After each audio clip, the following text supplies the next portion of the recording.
Top 5 ways to avoid watery salsa. This is my freezer salsa, and I've left it to thaw for about 2 hours. My first step, stir it all together, let it thaw completely. So how do you prevent your salsa from being all watery? Number 1, if you have the option, use Roma or paste tomatoes instead of these slicing tomatoes.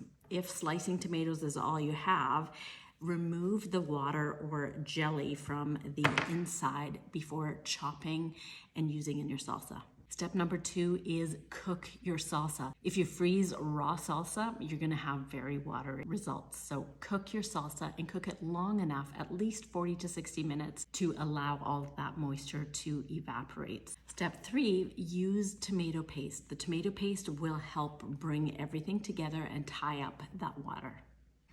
Step 4, make sure that you let your salsa cool completely before putting in the freezer to avoid any condensation and excess liquid.